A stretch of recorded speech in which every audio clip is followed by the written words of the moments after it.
Hello friends, आज हम आप सबके लिए लाए हैं मोदू नॉवल एक्सप्लेनेशन का पार्ट 33। जोकलैंड का ऑफिशियल वेबसाइट क्रैश हो गया था। लैंगचियाओ ने वीडियो पोस्ट करने वाले को अरेस्ट कर लिया था। इंटरनेट पुलिस ईमेल भेजने वाले को ट्रैक करने की कोशिश कर रही थी। किडनैपर्स और पुलिस के बीच का कनेक्शन टूट गया था और इंटरनेट पर हर तरीके की बातें हो रही थी। जो जुनमाओ अब कोई इंसान नहीं था। उसके जिंदगी के हर एक काला चिट्टा पब्लिकली डिस्कस होने लगा था। लोग उसके मिस्ट्रेस के बारे में, उसके नाजायज बेटे के बारे में, जोकलैंड के दूसरे फाउंडर के बारे में और उसके असली नाम के बारे में बात करने लगे। लोगों ने यह भी कहा कि उसकी मरी हुई पत्नी उसके कजिन की विधवा थी। किडनैपर के काउंटडाउन में जीरो ही फ्लैश होता रहा। हैंग द कॉन्ग्लोमेरेट वालों के अरेस्ट हो जाने के बाद किडनैपर की कोई वीडियो नहीं आई। पकड़े जाने के बाद यांगबो का ड्राइवर कांपने लगा। मैंने कुछ नहीं किया। मैंने तो बस वेइबो पर पोस्ट किया। किसके लिए पोस्ट किया? लोरेंजो उसे हथकड़ी पहनाते हुए पूछता है। फेडू लोवेंजो के रेंज से बाहर खड़ा होता है, फिर गर्दन हिलाकर सिंपैथी के साथ बोलता है, मुझे पता है जिसके लिए आप काम कर रहे हो वो इसी घर में है। शायद वो आपको देख रहा हो। पर सोचिए, अगर जो ही आज उनको कुछ हो जाता है तो आपका सिचुएशन चेंज हो जाएगा। आपको ऐसा क्या मिल रहा है जो आप उनके लिए अपनी जान भी देने को तैयार हो? किसी ने आवाज़ लगाई, कैप्टन लुओ, किडनैपर्स कुछ कर रहे हैं। इस बार की वीडियो ज़्यादा लंबी नहीं थी। कैमरा बहुत हिल रहा था और उसकी फोकस थी छुरी पकड़े हुए एक आदमी पर, जो सर से पैर तक काले कपड़ों में ढका हुआ था। जो हुआइजिन डर से सिकुड़ गया था। वो चिल्ला रहा था, मुझे नहीं पता, एशियन बिजनेस में मेरा कोई इन्वॉल्वमेंट नहीं है। मेरे पापा और प्रेसिडेंट जेंग ही वो देखते थे। मुझे फंड्स के बारे में भी नहीं पता है। मुझसे दूर रहो। फ्रेम के बाहर से वॉइस चेंजर से एक आवाज़ आई, वीडियो बनाना बंद करो और जल्दी करो, वो लोग आने ही वाले हैं। जिसने छुरी पकड़ रखा था उसने उस आवाज़ को इग्नोर करके छुरी को ऊपर उठाया। जो हुआइजिन मछली की तरह छटपटा उठा। वो किसी तरह खड़ा होकर पीछे जाने लगा, पर उसके पैर चेयर के साथ बंधे हुए थे तो वो चेयर लेकर एक साइड को गिर गया। किडनैपर ने उसी टाइम छुरी से अटैक किया। सबके दिल की धड़कनें तेज हो गई, पर छुरी जो हुआउजन को नहीं लगी। छुरी से वो ब्लैक क्लॉथ कट गया। रुको रुको, बताता हूँ। तुम ठीक बोल रहे हो, सब कुछ ठीक बोल रहे हो। जो हुआइजिन बड़बड़ा उठा। छुरी पकड़ा हुआ आदमी रुक गया। उसके साथी ने गाली दी और शायद ट्रेलर का डोर खोल दिया। सूरज की रोशनी जो हुआजिन के ऊपर आ गिरी। यहाँ 3 पब्लिक वेलफेयर फंड है, जिनमें से एक में काम होता है, बाकी दोनों में काला धन को सफ़ेद किया जाता है और टैक्स बचाया जाता है। ये सब सच है, मेरे पास प्रूफ है, मैं सब बताऊंगा। छुरी पकड़ा हुआ आदमी इंतजार कर रहा था। जो हुआजिन की बात खत्म होते ही उसने छुरी मार दी। एक चीख सुनाई दी, ट्रेलर हिलने लगा और वीडियो खत्म हो गई। फेदू ने ड्राइवर की तरफ हाथ फैलाया। देखा, मैं यही कह रहा था। ड्राइवर की आंखें उलट गई। वो बेहोश होने की कोशिश कर रहा था, पर लुओवंजन ने उसको गले से पकड़कर उठाकर हिलाने लगा। मैं फिर से पूछ रहा हूँ, किसके लिए काम कर रहे हो, बता दो, नहीं तो तुम भी मेन कल्प्रिट माने जाओगे। ड्राइवर डर गया, वो कुछ बोल नहीं पाया। उसे छोड़कर लुओवंजन ने कहा, इसके सारे डिटेल्स निकालो, रिलेटिव्स, बच्चे, जिनको जिनको ये फ़ोन करता है सबको चेक करो, सोशल मीडिया भी देखो। मेरे बच्चों के पीछे मत जाओ, प्रेसिडेंट यांग ने मुझे ऑर्डर दिया था। President young? फेदू ने पूछा, क्या करने के लिए कहा था? उन्होंने कहा था एक नया अकाउंट खोलकर उसमें अपडेट करते रहना है। लुओवंजन ने पूछा, तो तुम जानते हो वो कहाँ है? मैं नहीं जानता, मैं तो प्रेसिडेंट हू के लिए काम करता था। प्रेसिडेंट यांग मुझ पर पूरा भरोसा नहीं करते हैं। मुझे जो पता चला मैं वो पोस्ट करता रहा। मुझे इतना पता है कि ट्रक अभी भी यान सिटी के अंदर ही होगी, क्योंकि बाहर जाते हुए तो उसे सर्च किया जाएगा। वो लोग एक ठीक जगह देखकर ट्रक को नदी में घुसा देंगे। किडनैपर लोग निकल जाएंगे और तैरकर नदी के उस पार कोई वीरान जगह पर चले जाएंगे। नदी पार करने की वजह से कोई कुत्ता भी उन्हें ढूंढ नहीं पाएगा। लुओवंजन ने तुरंत फ़ोन करके ताओरन को इंस्ट्रक्शन दे दिया। ये कहानी तो सुनने में अच्छी लग रही है। यांगबो एक नाजायज औलाद है जिसे जो जुनमाओ मान नहीं रहा था। उसने जो जुनमाओ को मरवा दिया और जो हुआइजिन को किडनैप करा लिया, ताकि जो क्लैन उसे ऑफिशियली रिकॉग्नाइज करे और जो क्लैन का वारिस बना दे। फेदो अपना चश्मा साफ करते हुए पूछता है, यांगबो ने आपको क्या देने का प्रॉमिस किया था? मेरा बेटा, ड्राइवर बहुत मुश्किल से बोलता है, मेरे बेटे को ट्रीटमेंट के लिए विदेश ले जाना है, पर मेरे पास पैसे भी नहीं है और कोई कनेक्शन भी नहीं। पर ये सब तो आपको जो हुआइजिन भी दे सकते थे। जो हुआइसिन भी ये कर पाता, आपको यांगबो के ऊपर डिपेंड करने की ज़रूरत क्या थी? हम कैसे ये मान ले कि आप यांगबो को फंसा नहीं रहे हैं? फेदू के इस सवाल के बाद लोवंजो पूछ उठा, बाहर वालों के साथ मिलकर जोकलैंड के स्कैंडल्स उछालकर जोकलैंड के स्टॉक प्राइस कम करके यांगबो को क्या फ़ायदा है? ड्राइवर ने कहा। जैसे ही वो लोग यांगबो को एक नाजायज़ औलाद मान लेते, ऑफिशियल वेबसाइट क्रैश हो जाता। अगर क्रैश नहीं होता तो वो लोग किसी से वो काम करा लेते ताकि बाद में कोई भी स्टेटमेंट ना पोस्ट की जाए। उसके बाद किडनैपर कुछ भी पूछे, कंपनी एडमिट नहीं कर पाएगी और फिर वो लोग प्रेसिडेंट जो को मार देंगे। नहीं तो वो लोग वेबो में भी पोस्ट करा सकते थे ना। बाद में वो सिर्फ जो हियाजिन के मौत के लिए शोक मनाते और किडनैपर्स के ऊपर दोष लगाकर बाकी सब सवालों को गलत बता देते। पब्लिक भी सब कुछ भूलकर किडनैपर्स को ही कसूरवार सोचते। कंपनी को ज़्यादा कुछ लॉस नहीं होता। जो जुन्माओ और जो हुआइजिन के जाने के बाद सिर्फ जो हुआइसिन ही बचता, जो कुछ कर नहीं सकता है। तो फिर कंपनी तो यांगबो के हाथ ही जाता। फेदू ने हाथ फैलाकर कहा, यह तो एकदम परफेक्ट स्टोरी है। वो ड्राइवर फेदू की तरफ देखता है। क्या उसके शब्दों का कोई अलग मतलब है? इसे बुरा ले जाओ, लोवेंजो ने कहा। उधर बाइशा रिवर के पास पुलिस कार जोर से सायरन बजाते हुए आ रही थी। कुछ दिन पहले ही बारिश हुई थी। नदी के किनारे की रेत गीली थी। उसमें फ्रेश टायर मार्क देखकर तावरन अपनी टीम को लेकर उस मार्क को फॉलो करता है। वहां देखो, पानी में बैसा रिवर के पानी में एक सफेद रंग का ट्रक डुबकी लगा रहा था। यांगबो को बुरो ले जाया गया था। जो रेसिडेंस में बाकी सब लोगों की सांसें रुकी हुई थी। सब लोग कुछ खबर पाने के लिए इंतज़ार कर रहे थे। जो ख्वाहिशिन की फीलिंग्स नेचुरल थे। वो अपने बड़े बड़े नाखूनों से लकड़ी के चेयर के हैंडल को ऐसे पकड़ा हुआ था कि उसमें क्रैक आ गए थे। कैप्टन लो, तावरन की आवाज़ पानी की आवाज़ के साथ मिक्स हो जा रही थी। वो कंटेनर में नहीं है। मुझे नहीं पता उसे किडनैपर्स अपने साथ ले गए हैं या फिर वो पानी के साथ बह गए हैं। जेंग काइफेंग का चेहरा उतर गया। हु जेन्यू का पीठ सीधा हो गया। जो हुआइसिन खड़ा हो गया। उसकी कमर लकड़ी के टेबल से टकरा गई, पर उसने उफ भी नहीं किया। उसका चेहरा पेपर की तरह सफ़ेद हो गया था। ढूंढते रहो, लोवेंजो ने कहा। जो हुआइजिन मिल गया। कंटेनर का दरवाज़ा शायद टाइटली बंद नहीं था। जो हुआइजिन एक लकड़ी के चेयर से बंधा हुआ था। वो चेयर उसे लेकर पानी में तैर रहा था। वो जिंदा और सही सलामत था। बस उसका पैर छुरी से कट गया था। जो हुआइजिन की खबर मिलने पर हु जेनू ने चैन की सांस ली। जेंग कैफिंग ने अपनी आंखें बंद करके शायद कोई प्रेयर या कोई मंत्र बोलने लगे। जो हुआइसिन ज़मीन पर गिर गया और बहुत देर तक उठ नहीं पाया। थोड़ी देर बाद वो बाथरूम में चला गया और उल्टी करने लगा। बाथरूम का दरवाज़ा खोलकर कोई उसके पीछे आया तो उसे लगा कि कोई हाउसकीपर होगा। हाँफते हुए उसने अपनी आंखें बंद कर ली और फिर हाथ बढ़ाकर कहा, पानी दो मुझे। एक खुली हुई बोतल उसके हाथ में आ गई। जो हुआइसिन ने अपने मुंह में पानी डाल लिया। उसके पीछे खड़ा इंसान बोल उठा, इतना बुरा हाल हो गया जो दादा, आपको तो ये सब पता था ना? जो हुआइसिन चौंक गया। जो पानी उसने मुंह धोने के लिए लिया था, उस पानी को उसने गलती से पी लिया। मास्टर फे, जो हुआसिन स्टीफली गर्दन घुमाकर मुस्कुराने की कोशिश करता है। क्या कहा आपने? फेदू पीछे मुड़कर देखता है। सब लोग इधर उधर हो रहे थे। कोई उनकी तरफ नहीं देख रहा था। देखकर उसने बाथरूम का दरवाज़ा बंद कर लिया। बाथरूम की लाइट डिम थी। उस लाइट में वो एक शार्प इंक पेंटिंग की तरह दिख रहा था। दिखावा मत कीजिए, मैंने आपको कल पहली बार नहीं देखा। फेदू डोर पर ठेस लगाकर आराम से खड़ा होता है। आप अपने डैड से साल में एक दो बार ही मिलते थे।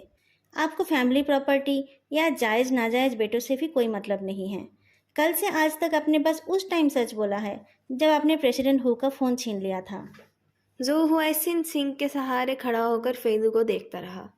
अगर यांगबो सच में आपके डैड का नाजायज़ बेटा है, तब भी उसे ये सब करने की ज़रूरत नहीं थी। आपके पापा मॉर्ग में हैं। यांगबो को बस पैटर्निटी टेस्ट के लिए अप्लाई करना पड़ता। ये सब किडनैपिंग और मर्डर करने की उसे ज़रूरत नहीं थी। क्या उसके पास कोई और काम नहीं है? उसके चाहने से क्या हो जाता? क्या हम दो भाई मर गए हैं? हम अपने पापा को जला देते और एक बाल भी नहीं देते। जो हुआइसिन ने कहा। वो ये सब पैसों के लिए कर रहा है ना? उसका बैकग्राउंड जैसा भी हो, वो बहुत तेज़ है। उन फंड्स के बारे में जो बताया गया है, वो अगर झूठ भी है, तब भी आपकी कंपनी को बहुत लॉस हो जाएगा। पुलिस इन्वेस्टिगेशन भी होगी। इससे उसका क्या फ़ायदा है? मैंने पहले ही कहा है, मैं बस एक पेंटर हूँ। मैं ना ही बिजनेस समझता हूँ और ना बिजनेसमैन को। जो हुआइसिन फेदू के साइड से जाने की कोशिश करता है। फेदू ने उसकी कलाई पकड़ ली तो जो हुआसिन चौंक गया। फेदू की बर्फीली उंगलियां उसे एक सांप की जैसी लगी। फेदू ताकतवर तो नहीं है, पर जो हुआसिन तो माचिस की तिल्ली है। फेदू ने उसे एक कैबिनेट पर प्रेस कर दिया। जो हुआइसिन कुछ बोलने जाता है तो फेद उसे चुप करा देता है। धीरे, बाहर पुलिस खड़ी है। जिस पल उस बेचारे ड्राइवर ने मुंह खोला था, मुझे पता चल गया कि ये यांगबो का काम नहीं है। आप और मैं दोनों जानते हैं ये सब कैसे होता है। जब आप किसी को बलि का बकरा बनाते हो तो कोई एविडेंस नहीं छोड़ा जाता। उसको मौत की सज़ा तो नहीं होगी। ये एक ख़राब लोकेशन में काम के लिए जाने जैसा ही है। कुछ साल बाद जब वो जेल से छूटेगा तब उसकी जॉब भी रहेगी और उसे इतना पैसा मिलेगा जितना वो अपनी ज़िंदगी में नहीं कमा पाता। कोई भी बकरा अपने मास्टर का नाम नहीं बताता है। मास्टर का नाम बताने से वो छूट नहीं जाएगा, उल्टा उसका सज़ा काटना बेकार हो जाएगा। उसकी फैमिली भी बिखर जाएगी। ये एस्टैब्लिश्ड प्रैक्टिस नहीं है।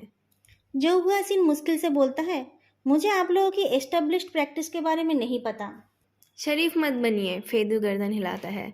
जैसे ही हमने गैस किया कि वो लोग ट्रक में हो सकते हैं, उन लोगों ने और कोई सावधानी नहीं बरती। क्या ये इसलिए कि उन लोगों को लगता है पुलिस बेवकूफ़ है? वो सोच रहे थे कि हमें खबरी के बारे में पता नहीं चलेगा और यांगबो पर आरोप नहीं लग पाएगा। जो हुआसिन हंसता है। आप ये कह रहे हो कि किसी ने मेरे भैया को किडनैप किया और साथ में नाजायज़ बेटे को भी फंसा दिया? तो फिर मैं ही हूँ जिसे इन सब से फ़ायदा होगा।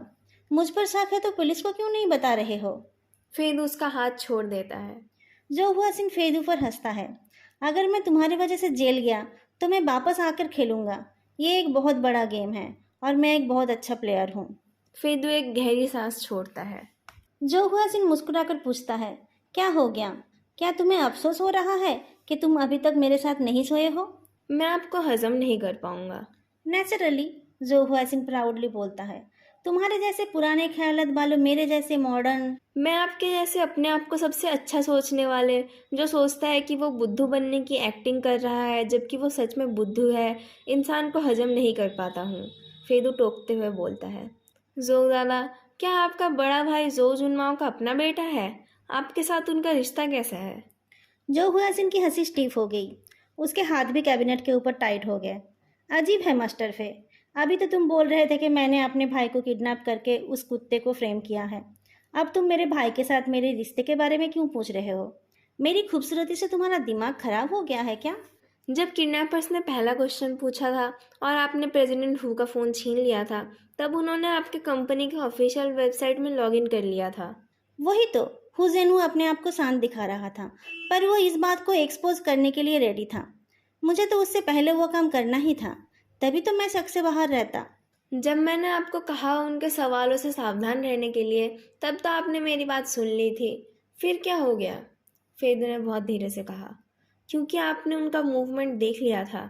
इस काम की रिस्पॉन्सिबिलिटी किसी और के पास होगी ना। ये उनका काम नहीं हो सकता। जैसे ही उन्होंने लॉगिन किया, आप समझ गए थे कि आपके भैया किडनैप नहीं हुए। तो तुम कह रहे हो कि पुलिस जो भी कर रही थी वो बस एक नाटक के साथ तालमेल बिठाना था? फेदू के फ़ोन की लाइट जल उठी तो उसने बिना देखे ही फ़ोन कट कर दिया।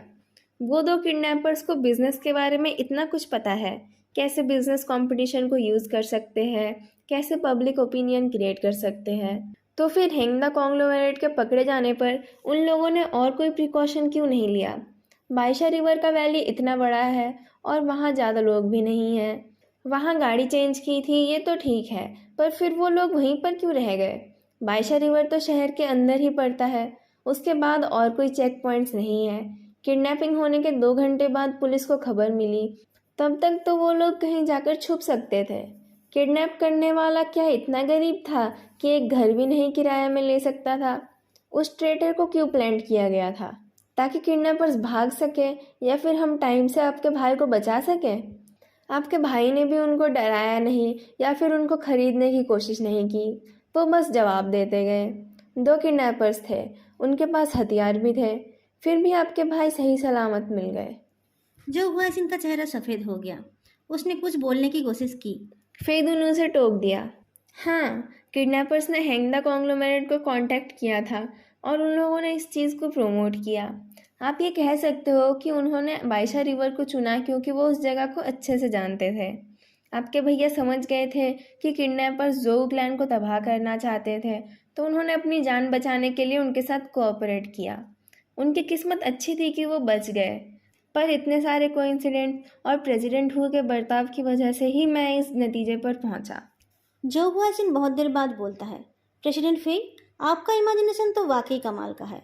आपका कहना है कि जो हुआजिन ने ही ये सब किया सिर्फ एक नाजायज़ औलाद को फंसाने के लिए? वो पागल है या आप? जो दादा, आपको सच में लगता है यांगबो आपके फादर का नाजायज़ बेटा है? आपको लगता है कि अगर वो उसे एक्नॉलेज नहीं कर पाते तो उसे अपने पास रखते? अगर वो उनका बेटा नहीं है तो उस पोजीशन पर पहुंचा कैसे?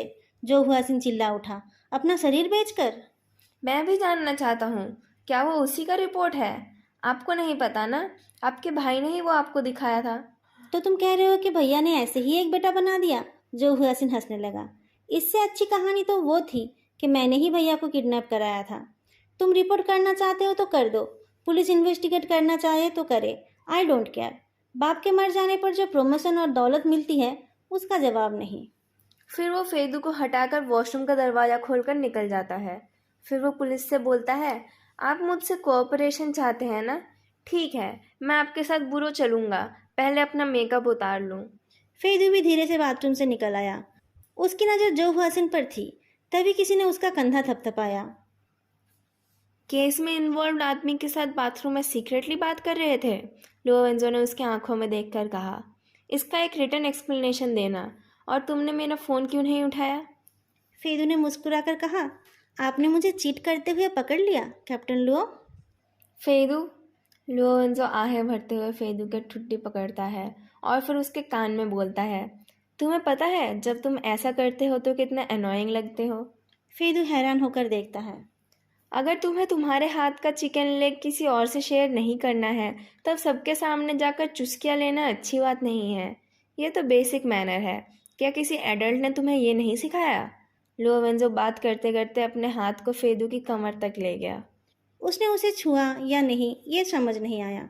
बस वो शब्द एडल्ट फेदू के कान के अंदर घूमता रहा। अब आ जाओ, कुछ काम कर लो, लोवेंजो से छोड़ते हुए बोलता है। ऐसे घूमते हुए तुम बेकार लगते हो। अगर यांगबो कन्फेस नहीं करता है तो ड्राइवर की बातों को एविडेंस नहीं माना जाएगा ना? नहीं, हम थॉरली इन्वेस्टिगेट करेंगे। हम जो हुआजिन का स्टेटमेंट लेकर किडनैपर्स के स्केच बनवाएंगे। हम कुछ कर पाएंगे या नहीं वो हमारे नेक्स्ट डोर कलीग्स के ऊपर डिपेंड करता है। ऐसी बातें मेन इन्वेस्टिगेशन टीम के पर्सन इन चार्ज को शोभा नहीं देती। तो क्या मैं ये कहूँ कि मैं सारे क्रिमिनल केसेस को सॉल्व कर लूँगा? मैं कोई ब्लैक कैट डिटेक्टिव नहीं हूँ। इस केस में शायद कुछ सालों तक भी हमारे पास कोई एविडेंस नहीं होगा। फेदू मुस्कुराता है। पर कुछ बातों पर मैं अभी भी गुस्सा हूँ। अगर तुम कुछ काम की बात बता सकते हो तो मैं इस बात को फ़िलहाल के लिए नज़रअंदाज कर दूंगा कि तुम जो हुआसिन के साथ बंद दरवाजे के पीछे कुछ कर रहे थे। ठीक है, तो फिर इन लोगों को देश से बाहर जाने मत दीजिए, स्पेशली जेंग कैफेंग को। फिर जो जुनमाओ के साथ जो हुआजिन और यांगबो का डीएनए मैच करवाइए। लुओवंजो के चले जाने पर फेदू ने एक कॉल मिलाया। यांगबो को इन्वेस्टिगेट करो, स्पेशली उसके फैमिली बैकग्राउंड को जितना डिटेल में हो सके चेक करो। दोस्तों, आज के लिए इतना ही। वीडियो कैसी लगी बताना मत भूलना और साथ में वीडियो को लाइक और चैनल को सब्सक्राइब करना भी मत भूलना। फिर मिलेंगे अगली वीडियो में, तब तक के लिए बाय।